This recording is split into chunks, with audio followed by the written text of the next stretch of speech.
নমস্কার বন্ধুরা, সুস্মিতা রান্নাঘরে সবাইকে স্বাগত। তো আজকে চলে এসেছি চিকেনের একটা প্রিপারেশন নিয়ে। দারুণ টেস্টি আর একদম কষা কষা চিকেনের এই রেসিপিটা, এটা তোমরা পরোটা, নান, লুচি এই ধরনের খাবারের সাথে খেয়ে দেখতে পারো। আর তাছাড়াও এই কষা চিকেনটা কিন্তু শুধুই খাওয়া যায়, অসম্ভব টেস্টি হয়।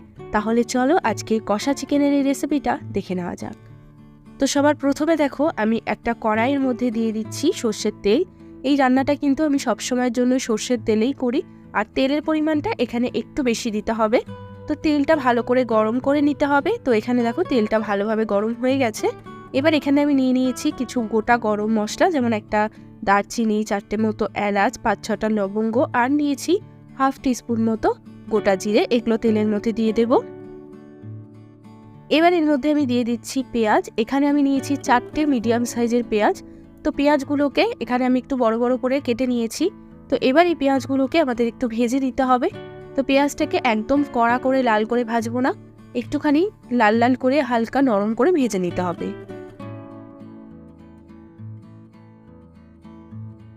তো দেখো, পেঁয়াজটা দেখেই বুঝতে পারছো যে আমি কিন্তু খুব বেশি করে ভাজিনি, একদম হালকা একটু লাল লাল কালার হয়েছে। এবার আমাদের এর মধ্যে দিয়ে দিতে হবে বাটা মশলা। এখানে আমি আদা, রসুন, কাঁচা লঙ্কা একসাথে মিক্সিতে বেটে নিয়েছি। তো এই মশলাটাই আমি 2 চামচ মতো দিয়ে দিলাম।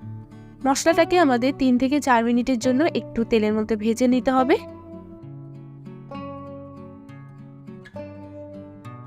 তো 3-4 মিনিট আমি মশলাটা ভেজে নিয়েছি। পেঁয়াজ, আদা, রসুনের যে কাঁচা গন্ধটা সেটা পুরোপুরি চলে গেছে।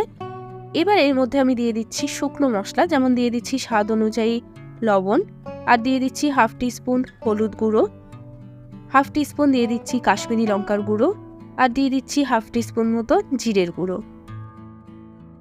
সব কিছু ভালো করে নাড়াচাড়া করে তেলের মধ্যে 2 মিনিটের জন্য একটু ভেজে নেব।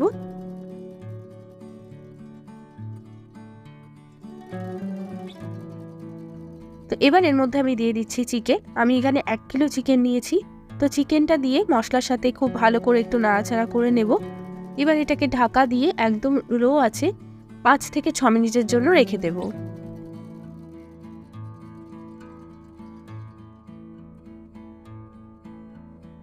5-6 মিনিট পর আমি ঢাকাটা একটু সরিয়ে নিচ্ছি।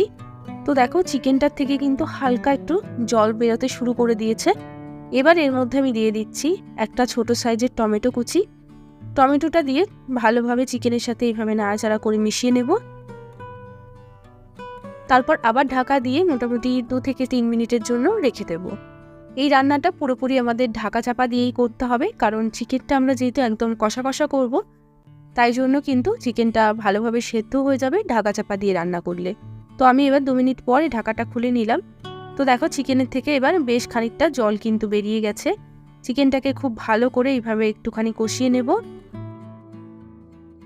এবার এর মধ্যে আমি দিয়ে দিচ্ছি টক দই। এখানে আমি নিয়ে নিয়েছি হাফ কাপ মতো টক দই। খুব ভালো করে ফেটিয়ে নিয়েছি টক দইটা দিয়ে এবার চিকেনটাকে আবারও একদম লো আঁচে রেখে ভালোভাবে কষাতে হবে। যতক্ষণ পর্যন্ত না চিকেনের থেকে পুরোপুরি তেলটা ছেড়ে দিচ্ছে, ততক্ষণ আমাদের চিকেনটাকে কষাতে হবে। কিন্তু কষানোর সময় কিন্তু গ্যাসের ফ্লেমটা একদম লোতেই রাখতে হবে। এই সময় গ্যাসের ফ্লেমটা একদমই বাড়াবো না। তো দেখতে পাচ্ছ, চিকেনের থেকে কিন্তু পুরোপুরি তেলটা ছেড়ে দিয়েছে, আর একদম শুকনো শুকনো হয়ে এসছে চিকেনটা, আর ভালোভাবে কষে গেছে। তো এবার আমি সামান্য একটু জল এর মধ্যে দিয়ে দিচ্ছি, খুবই অল্প, এরকম ছোট বাটির হাফ বাটি মতো জল আমি দিয়ে দিলাম। এবার খুব ভালো করে একটু নাড়াচাড়া করে নিয়ে এটাকে ঢাকা দিয়ে 10 থেকে 15 মিনিটের জন্য আমরা রেখে দেব। তো 10-15 মিনিট পর আমি ঢাকাটা সরিয়ে নিচ্ছি। তো এই দেখো, এখানে আমাদের একদম স্পাইসি কষা কষা চিকেন রেডি হয়ে গেছে। এটা শুধু খেতেও কিন্তু দারুণ লাগে, আর তোমরা রুটি পরোটার সাথে খেয়ে দেখবে, অসম্ভব ভালো লাগে খেতে। তাছাড়াও তোমরা ভাত, ফ্রাইড রাইস এই সব কিছুর সাথে তো খেতেই পারো। রেসিপিটা এরকমভাবে একবার অন্তত বানিয়ে দেখো, খুব ভালো লাগবে। আর যদি ভালো লেগে থাকে তাহলে প্লিজ একটা লাইক বা কমেন্ট করে আমাকে জানাবে। সবাই ভালো থাকবে, আবারও দেখা হবে অন্য কোনো ভিডিওর সাথে। বাই।